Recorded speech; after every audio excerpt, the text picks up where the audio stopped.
Morning, morning, morning. It is Monday, and a good bank holiday Monday to you. It is the 2022 version of May the 2nd.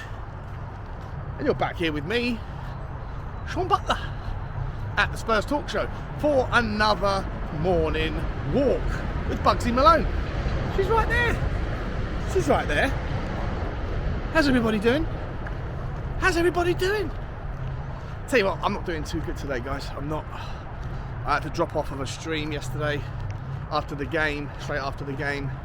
I've got problems, got pains in my, kind of in my torso, but not in like your belly, but in like some of the organ areas, which is a little bit worrying.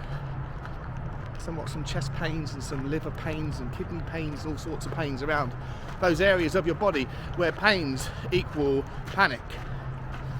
So decided to be a little bit more healthy for the next, well, as long as I can do it for. No drinking, hopefully no vaping, and a few less takeaways, a bit more salad and stuff, and see if that helps the old body feel a little bit better. Anyway, you don't care about that. If you do care about that, I appreciate it. If you don't care about it, I understand it. Let's talk about Tottenham, shall we? How's everybody feeling about the game yesterday? I'll tell you how I'm feeling. I'm not sure how to feel. I thought I would be like, come on, smashed them, done it, and I am about Tottenham. Solid performance against, a decent looking Leicester. They played okay, despite having a lot of their main players out. I thought it was a really good game of football, and there's lots of positives to take out of it. I'll touch on them briefly here, but I'm not going to go into any long detail because I will be doing a show today, I think. Pretty sure I will. Bugsy inside. Sorry. Lots of cyclists on this canal path on bank holiday Mondays, so you might have to see me press the stop record, start record thing as they approach. I'm just going to talk briefly about the Leicester game because this isn't really the purpose of this particular piece of content. I thought Tottenham played well. I thought, there was obviously some great performances from the likes of Kulusevski, Sonny, Romero. I thought Højbjerg was really good as well. Bugsy to the right, please. Good girl. Thank you. Thanks. And but there was also some poor performances. Lucas Moura didn't take his chance. I thought Harry Kane was particularly bad. I know he got the goal, which was a very important goal, and I'm not taking that away from him at all, but I don't think I've ever seen as low a pass completion ratio or percentage from him or many other players. It was in the 50s, and he was involved a lot. I do think he was pretty good at receiving the long balls and doing the hold-up play, but I think his distribution or choice of distribution was poor, which is unlike him, very unlike him. And it's been like, I know he got the goal, which is great, but the third game on the bounce now where he hasn't looked anything like the levels that he expects of himself and we expect from him. So I'm a little bit concerned about that. But overall, look, we'll talk about the player ratings on the show later. By the way, guys, if you haven't already, hit the like button on the video, because that really would mean the world to me and the algorithm. Please hit the subscribe button if you haven't on the channel, as we're really close to getting to 1,000. But also hit the notification bell so that you can know when we're going to go live, for example this afternoon. I don't even know myself yet, so I can't tell you how disorganised I am, but as soon as I know, YouTube will know, and then you can know. So notification bell is advised and appreciated. Anyway, so we're going to do all that stuff about the game specifically, but the reason why I wanted to talk to you today was really about how I'm feeling after the West Ham Arsenal game. I feel like at the moment Arsenal are just so average. They're so poor as a team, but yet they seem to get the job done. 3 wins on the bounce now ever since their three losses on the bounce against Chelsea, United and West Ham. three big teams, three teams that all of us would have thought, looking at their run-in, if they're going to drop points, that's probably where they're going to drop them, and they didn't drop any, playing badly. You know, the Chelsea game, Chelsea were awful, Arsenal were awful, but one team was slightly less awful than the other, and they got the 3 points. Against Manchester United, two awful teams, woeful performances. One team slightly less woeful than the other, and 3 points is what they get. Bugsy to the right, good girl. And then West Ham yesterday. I actually thought West Ham deserved the game, deserved the result. Thought they were much better than Arsenal, with the exception of the Arsenal striker. I forget his name. Is it Nketi or Nkiti, or I forget how you say it, but he looks like a decent outlet for them when they're under the cosh, and he did cause them problems. But apart from that, I thought West Ham deserved it, and West Ham weren't even putting out their strongest team, far from it. And they looked tired, West Ham, from their Thursday night's efforts, and they looked a little bit distracted for this Thursday's efforts. But Arsenal were there for the taking again, and yet they got it done. And it worries me, really worries me, because, you know, whilst it's technically in our hands, right, if we win all of our games, then we are going to finish, it's cool, isn't it? Then we are going to finish top 4. But if Arsenal win all their games, then they're going to finish top 4 as well. Problem is, Arsenal's run-in is probably a lot easier, right? The obvious one is Liverpool that we have to play. Now, I personally think that we can get something from the Liverpool game, but I even think we could do something insane and actually go and win.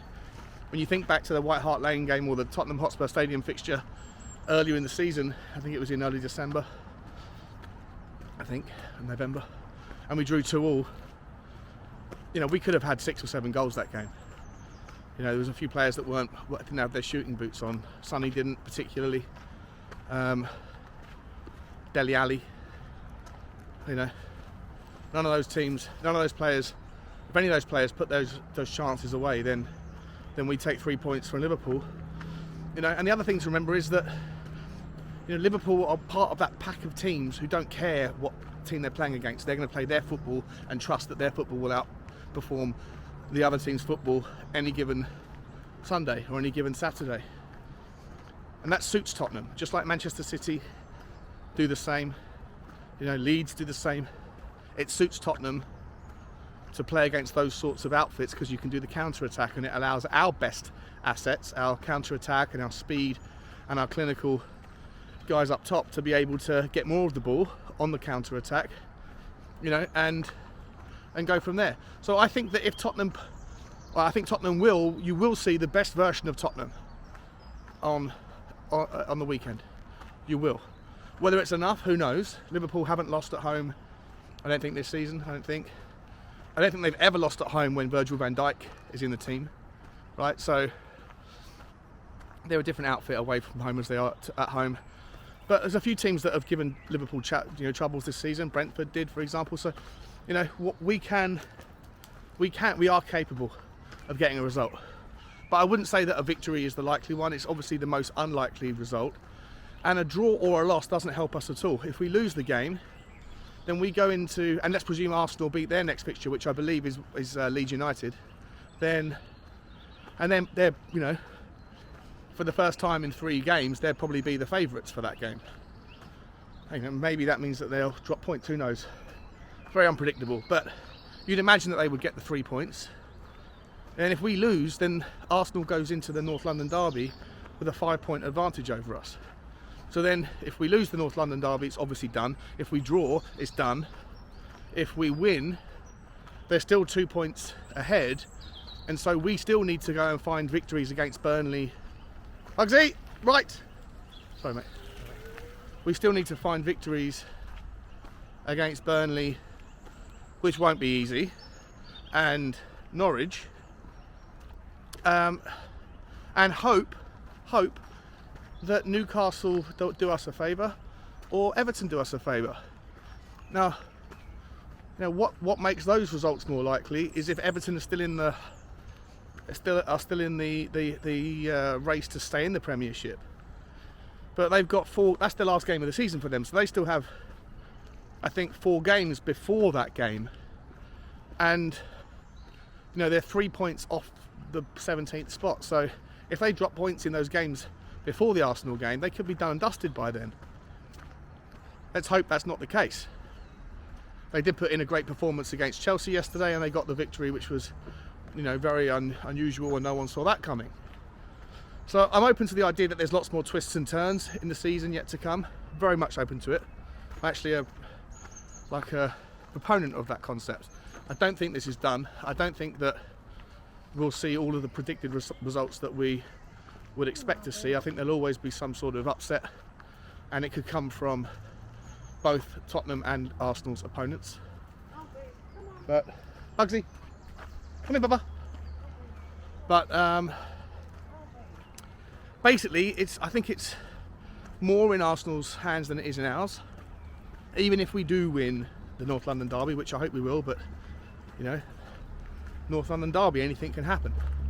So I just feel like I'm a little bit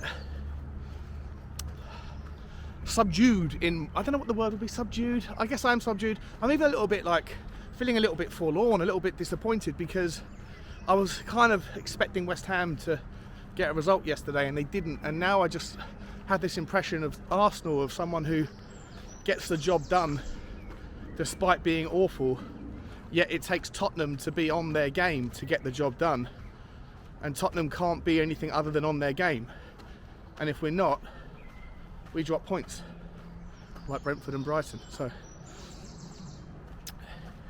time is running out, and we need to be exceptional for the remaining 4 games that we have, which is possible. We're going to talk all about the performance yesterday later today. Let me know what your thoughts are, guys. How are you feeling this morning? Still 2 points behind Arsenal, 1 game fewer to be able to catch them up. Where do you see them dropping points? Do you see them going to Newcastle and playing a very resilient, strong, great Newcastle who, if you just look on their 2022 form, I think they're 3rd best in the league in terms of performances on points won? Or do you see them dropping points against Everton? Do you see us getting points against Liverpool? Do you see us dropping points anywhere else in the final games of the season? How do you see it panning out? Let me know in the comments. I love you all. Thanks for stopping by at the Spurs Talk Show. Do look out for a show later today where we'll go through the player ratings and talk about the game in more detail. Like, share and subscribe, and as always, guys, bye bye.